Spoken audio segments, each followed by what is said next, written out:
إن هذا القرآن يهدي للتي هي أقوم ويبشر المؤمنين الذين يعملون الصالحات أن لهم أجرا كبيرا. السلام عليكم ورحمة الله وبركاته. الحمد لله نحمده ونستعينه ونستغفره ونؤمن به ونتوكل عليه ونعوذ بالله من شرور أنفسنا ومن سيئات أعمالنا، من يهده الله فلا مضل له ومن يضلله فلا هادي له، ونشهد أن لا إله إلا الله وحده لا شريك له، ونشهد أن محمدا عبده ورسوله. أما بعد، فأعوذ بالله من الشیطان الرجیم، بسم اللہ الرحمن الرحیم. آج ہم انشاءاللہ سورۃ اعراف اسٹارٹ کریں گے. کل ہماری جو سورۃ انعام تھی وہ اس آیت پر مکمل ہوئی کہ اللہ تعالیٰ نے فرمایا، اور وہی ہے جس نے تمہاری زمین میں تمہیں ایک دوسرے کا جانشین بنایا اور تم میں سے بعض پر اونچے درجے عطا کیے تاکہ وہ تمہیں ان نعمتوں میں آزمائے جو اس نے تمہیں دیں. بے شک آپ کا رب جلد سزا دینے والا ہے اور بے شک وہ بہت بخشنے والا نہایت رحم کرنے والا ہے. سورۃ اعراف جو ہے وہ عرفہ سے ہے، یعنی عرفہ یعنی پہچان لینا، جان لینا. جو یہ سورت ہے یہ مکی سورت ہے، اور اس میں جو اصحاب الاعراف کا جو 7ویں یا 8ویں آیت ہے اس میں جو ہے وہ اس کا ذکر ہے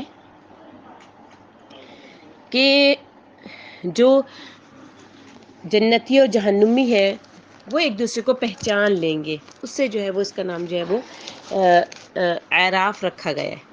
ٹھیک ہے، تو سورۃ اعراف جس آیت سے شروع ہوتی ہے وہ ہے حروف مقطعات، یعنی الف لام میم صاد. یہ حروف مقطعات جو ہیں ان کی جو بحث ہے وہ سورۃ بقرہ میں ڈیٹیل میں گزر چکی ہے. جیسے کہ الف لام میم سے کچھ صورتیں شروع ہوتی ہیں، یاسین، نون، اس طریقے سے جو حامیم سے بھی کچھ صورتیں شروع ہوتی ہیں. ٹھیک ہے نا، تو یہ تمام جو صورتیں ہیں یہ سارے جو ہے وہ حروف مقطعات سے شروع ہوتی ہیں. اس کی جو دوسری آیت ہے وہ کیا ہے؟ کتاب انزل الیک فلا یکن فی صدرک حرج منہ لتنذر بہ وذکری للمؤمنین. یہ کتاب آپ کی طرف نازل کی گئی ہے، اس سے آپ کے سینے میں کسی قسم کی تنگی نہیں ہونی چاہیے. یعنی دیکھیے سورت کی ابتدا کس آیت سے ہو رہی ہے کہ کتاب انزل الیک فلا یکن فی صدرک حرج، کہ اس سے یعنی کتاب سے آپ کے سینے میں کسی قسم کی کوئی حرج، کوئی تنگی نہیں ہونی چاہیے. منہ لتنذر بہ وذکری للمؤمنین، تاکہ آپ اس کے ذریعے سے لوگوں کو ڈرائیں اور یہ مؤمنوں کے لیے نصیحت ہے. اتبعوا ما انزل الیکم من ربکم ولا تتبعوا من دونہ اولیاء، تم اس ہدایت کی پیروی کرو جو تمہارے رب کی طرف سے تمہاری طرف نازل کی گئی ہے، اور تم اس کے علاوہ اور دوستوں کی پیروی نہ کرو. قلیلا ما تذکرون، تم بہت کم نصیحت حاصل کرتے ہو. ٹھیک ہے، یعنی کتاب انزل الیک، اے نبی یہ کتاب جو آپ پر نازل کی گئی ہے، یعنی یہ کتاب جو آپ پر آپ کے رب کی طرف سے نازل ہوئی ہے، تو اس سے آپ کے سینے میں کوئی تنگی نہیں ہونی چاہیے. امام مجاہد، امام قتادہ فرماتے ہیں کہ اس کے معنی یہ ہیں کہ اس کتاب کے بارے میں آپ کے دل میں کوئی شک نہیں ہونا چاہیے. ٹھیک ہے، اس کے معنی یہ بھی بیان کیے گئے ہیں کہ اس کتاب کو پہنچانے اور اس کے ساتھ ڈرانے کے بارے میں آپ تنگ دل نہ ہو. جیسے کہ ایک جو آیت ہے جس میں اللہ تبارک و تعالیٰ نے فرمایا فاصبر کما صبر اولو العزم من الرسل، بس جس طرح دوسرے عالی ہمت پیغمبر صبر کرتے رہے ہیں اس طرح سے آپ بھی صبر کریں. سورۃ احقاف کی آیت ہے. ٹھیک ہے نا، تو یہاں کیا فرمایا جا رہا ہے؟ لتنذر بہ، تاکہ آپ اس کے ذریعے سے ڈرائیں. یعنی ہم نے یہ کتاب آپ کی طرف اس لیے نازل کی ہے تاکہ اس کے ساتھ آپ کافروں کو ڈرائیں. وذکری للمؤمنین، اور یہ ایمان والوں کے لیے نصیحت ہے. تو پھر اللہ تعالیٰ نے کائنات انسانی کے تمام لوگوں کو مخاطب کرتے ہوئے کیا فرمایا ہے اتبعوا ما انزل الیکم من ربکم، لوگوں جو کتاب تمہاری طرف تمہارے پروردگار کی جانب سے نازل ہوئی ہے اس کی پیروی کرو، یعنی تم اس نبی محمد کے نقش قدم پر چلو جو تمہارے پاس ایسی کتاب لے کر آئے ہیں جو تمہاری طرف ہر چیز کے رب اور مالک کی طرف سے نازل ہوئی ہے۔ وَلَا تَتَّبِعُوا مِن دُونِهِ أَوْلِيَاءَ، اور اس کے سوا اور رفیقوں کی پیروی نہ کرو، یعنی رسول اللہ صلی اللہ علیہ وسلم تمہارے پاس جو لے کر آئے ہیں اسے چھوڑ کر کسی اور چیز کی طرف رجوع نہ کرو، ورنہ اس کے معنی کیا ہوں گے کہ تم نے اللہ تعالیٰ کے حکم سے روگردانی کر کے کسی اور کے حکم کو اختیار کر لیا۔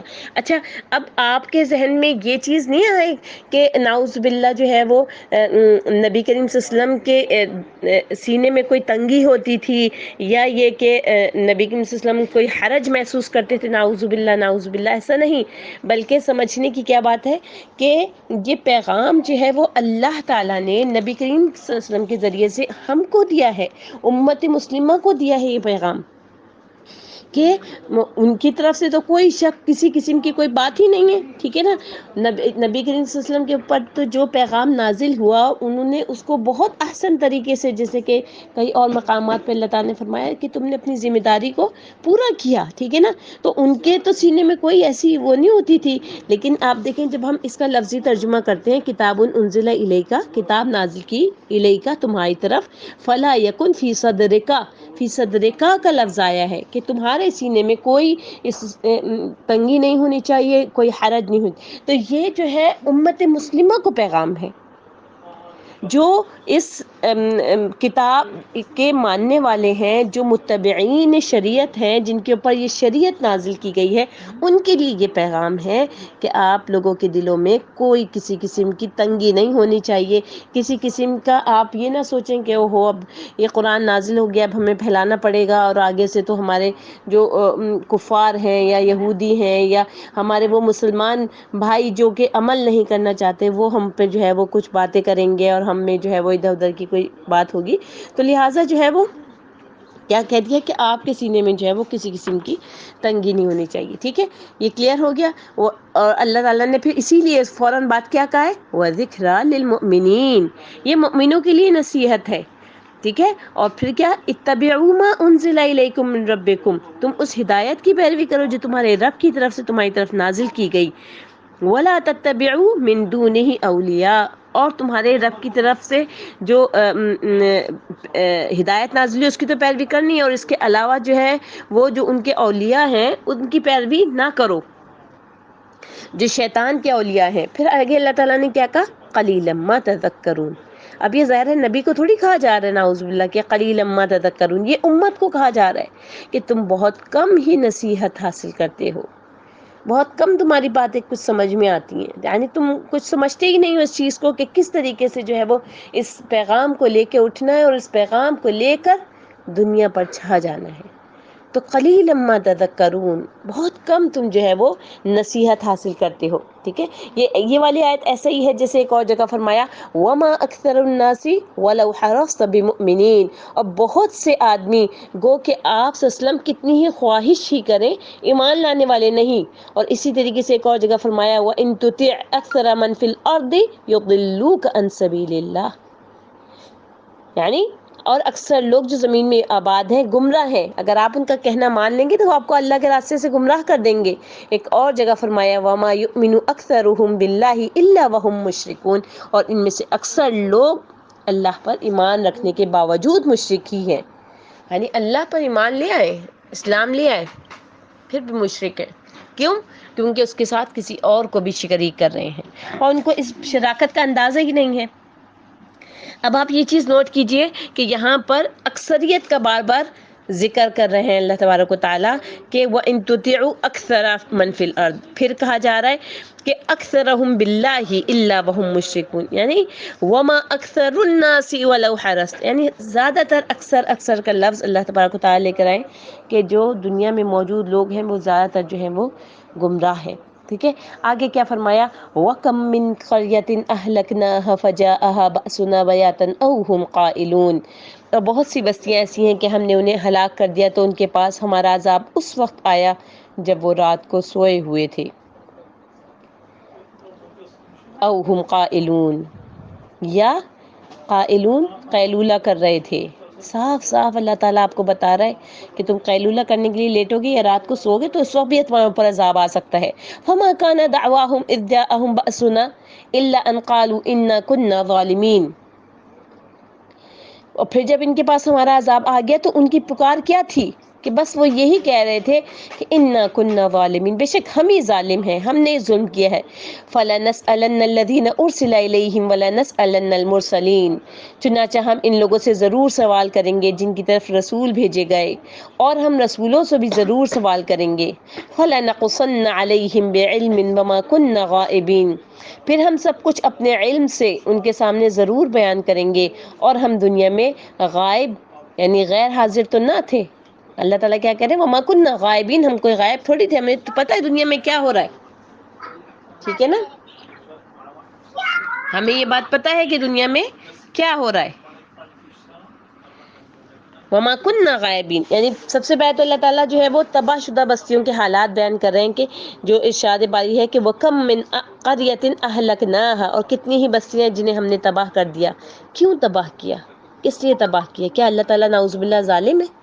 نہیں، اللہ تعالیٰ کہہ رہے ہیں کہ کیونکہ انہوں نے ہمارے رسولوں کی مخالفت کی، یعنی جو رسولوں نے بتایا تھا ویسے کام نہیں کیا اور تکذیب کی ان کی، تو انہیں دنیا میں ذلت اور رسوائی کے ساتھ تباہ و برباد کر دیا. پھر اس کے بعد آخرت میں بھی ذلت اور رسوائی اور عذاب میں مبتلا ہوں گے، جیسے کہ ارشاد باری تعالیٰ ہے وَلَقَدِ اسْتُهْزِئَ بِرُسُلٍ مِّن قَبْلِكَ، اور یقیناً آپ سے پہلے پیغمبروں کے ساتھ تمسخر ہوتے رہے. یعنی استہزیہ یعنی مذاق اڑاتے رہے لوگ نا. تو جو لوگ ان میں سے تمسخر کیا کرتے تھے ان کو تمسخر کی سزا نے آ گھیرا. اور کیا فرمایا ایک اور جگہ، تو بہت سی بستیاں ہیں کہ ہم نے ان کو تباہ کر ڈالا کہ وہ نافرمان تھیں، سو وہ اپنی چھتوں پر گری پڑی ہیں، اور بہت سے کنویں ناکارہ اور بہت سے مستحکم عالیشان محل ویران پڑے ہیں.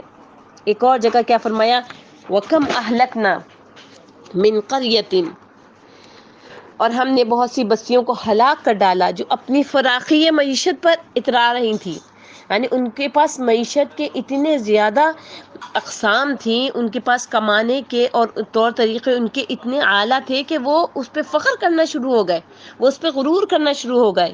سو یہاں ان کے مکانات ہیں جو ان کے بعد آباد ہی نہیں ہوئے مگر بہت کم، اور ان کے پیچھے ہم ہی ان کے وارث ہوئے.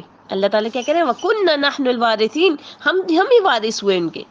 تو جو یہ والی آیت ہے اس میں اللہ تعالیٰ کیا فرما رہے ہیں کہ ہم نے کتنی ہی بستیوں کو ہلاک کر دیا. اور ہلاک کی ٹائمنگز کیا تھی، کیا اسپیشل اللہ تبارک و تعالیٰ جو ہے کوئی معین وقت رکھتا تھا ان کے لیے؟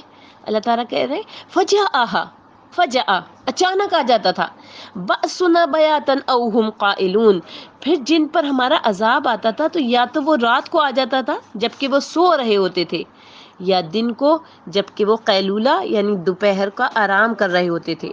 یعنی ان میں سے کچھ لوگوں کے پاس اللہ کا امر اور عذاب رات کے وقت آیا یا اس وقت جب وہ دوپہر کے وقت محو استراحت تھے. اور یہ دونوں ہی جو ہے وہ غفلت کے اور لہو و لعب کے اوقات ہوتے ہیں، جیسے کہ اللہ تعالیٰ نے ایک اور جگہ فرمایا أَفَأَمِنَ أَهْلُ الْقُرَىٰ أَن يَأْتِيَهُمْ بَأْسُنَا بَيَاتًا وَهُمْ نَائِمُونَ، کیا پھر بستیوں کے رہنے والے اس سے بے خوف ہیں کہ ان پر ہمارا عذاب رات کے وقت ہو اور وہ بے خبر سو رہے ہوں. او امن اہل القرى ان یاتیہم بأسنا ضحی وہم یلعبون، اور کیا اہل شہر اس سے نڈر ہیں کہ ان پر ہمارا عذاب دن چڑھے نازل ہو جائے اور وہ کھیل رہے ہوں. یہاں پر ضحن کا لفظ آیا یعنی ضحیٰ کا وقت، کہ اس وقت جو ہے وہ لہو اور لعب میں پڑے ہوئے ہوں.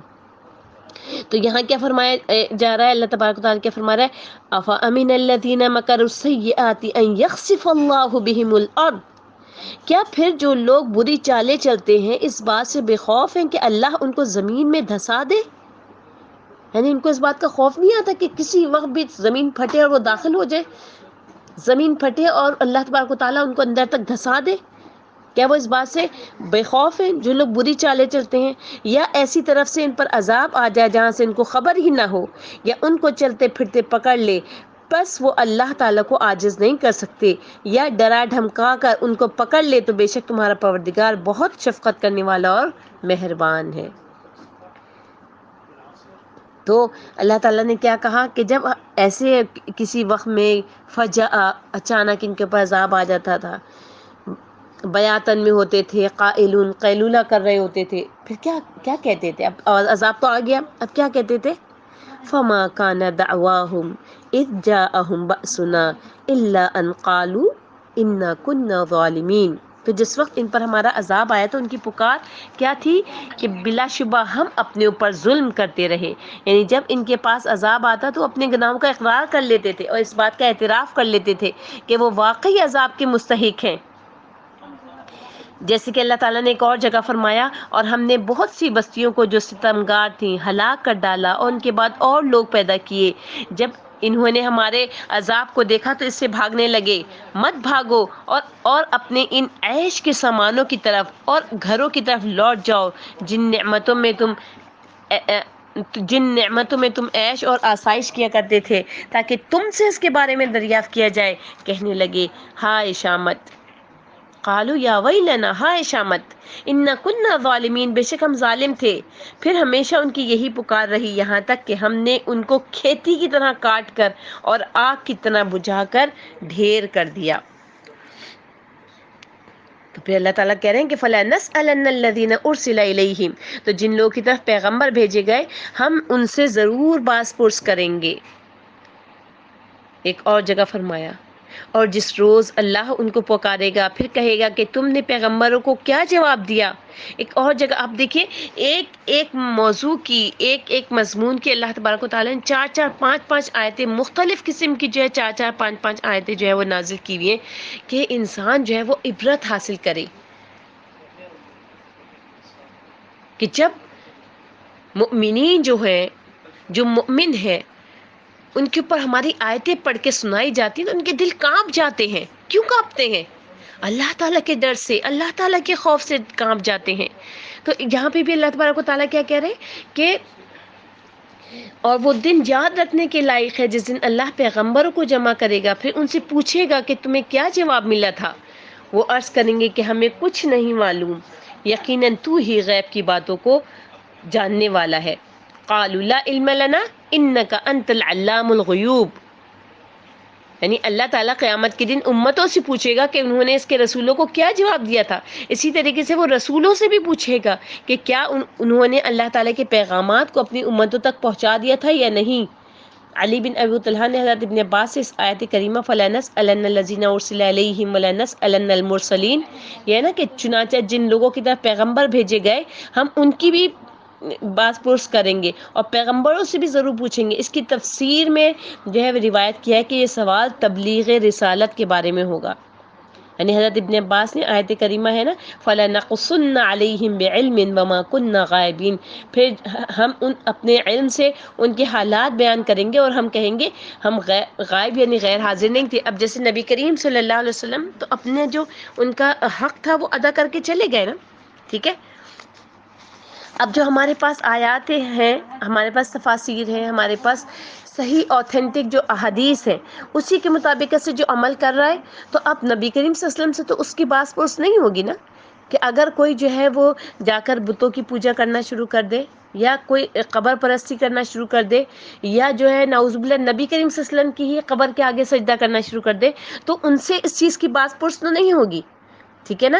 تو حضرت ابن عباس نے جو یہ والی آیت ہے اس میں وما کننا غائبین، یعنی اللہ تعالیٰ کہیں گے کہ ہم دنیا میں غائب نہیں تھے، غیر حاضر نہیں تھے. یعنی اس طرح اللہ تعالیٰ نے قیامت کے دن اپنے بندوں کو ان کے تھوڑے اور زیادہ اچھے اور بڑے تمام اقوال و اعمال کے بارے میں بتا دیا، کیونکہ وہ ہر چیز سے آگاہ ہے. نہ کوئی چیز اس سے غائب ہو سکتی ہے اور نہ وہ خود کسی چیز سے بے خبر ہے، بلکہ وہ ذات گرامی تو آنکھوں کی خیانت اور دلوں کی مخفی باتوں کو بھی جانتا ہے. اللہ تعالیٰ نے فرمایا سورۃ انعام میں اور کوئی پتا نہیں جھڑتا مگر وہ اس کو جانتا ہے، اور زمین کے اندھیروں میں کوئی دانہ اور کوئی تر یا خشک چیز نہیں مگر روشن کتاب میں لکھی ہوئی ہے. تو پیاری بہنوں ایک چیز جو ہے وہ لکھی جا رہی ہے، ایک چیز جو ہے وہ اللہ تبارک و تعالیٰ کے احاطے میں ہے. جو لوگ پیچھے ہیں ان کا کیا کام ہے؟ ایک تو تبلیغ کا حق اسی رسول کی طریقے سے کہ جس طریقے سے ہمارے نبی کریم صلی اللہ علیہ وسلم نے محنتیں کی اخلاص کے ساتھ اور ان کے اندر تڑپ تھی کس چیز کی طرف تھی؟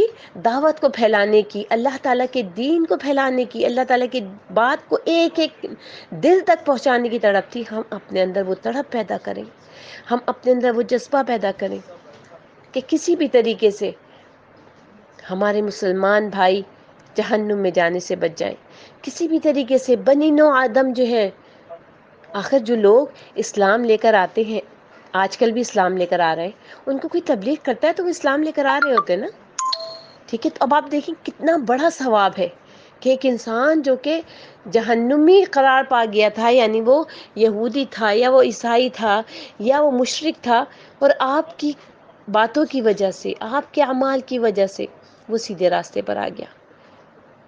تو یہ چیز ہے کہ آپ کو جو بار بار کہا جا رہا ہے کہ جو ہے بلغ عنی ولو آیا، اگر پہنچا دو، اگر ایک آیت بھی تمہارے پاس ہے اچھی طریقے سے پہنچا دو، پھر خود اپنے عمل کو دیکھو، اپنے چھوٹے سے چھوٹے اور بڑے سے بڑے عمل کو، یعنی ہر وقت اپنا محاسبہ کرتے رہیے، ہر وقت سوچتے رہیے کہ ٹھیک ہے مجھ سے یہاں پر غلطی ہو گئی، یہ نہیں ہونی چاہیے تھی، اچھا میں نے یہ والا کام غلط کر دیا، اچھا مجھے اب نہیں کرنا یہ کام، اچھا اس وقت میں شیطان کے شکنجے میں آ گئی تھی، یا اللہ آپ معاف کر دیجئے، اللہ اب آئندہ نہیں کروں گی۔ اندر ہی اندر محاسبہ کرتے رہیے، لوگوں کو گواہ مت بنائیے، بس اندر ہی اندر اپنا محاسبہ ضرور کرتے رہیے، اپنی غلطیوں پر، اپنے گناہوں پر، اپنی کوتاہیوں پر ضرور نظر رکھیے، دیکھیے گا اللہ تبارک و تعالیٰ آپ کو سیدھے راستے پر بھی چلائے گا، اور اس کے ساتھ ساتھ آپ سے دین کا کام لے گا، آپ کو چن لے گا اپنے دین کے کام کے لیے، آپ کو منتخب کر لے گا اپنے بندے، اپنا بندہ بنا کے، اپنے بندوں سے جو وہ کام لیتا ہے نا، اسپیشل کام لیتا ہے، اس کے لیے آپ کو چن لے گا۔ بس تھوڑا سا اخلاص کی ضرورت ہے، تھوڑی سی کوشش کی ضرورت ہے، اللہ کی طرف پلٹنے والے بن جائیے۔ سبحان ربک رب العزت عما یصفون وسلام علی المرسلین والحمد للہ رب العالمین۔ السلام علیکم ورحمۃ اللہ وبرکاتہ۔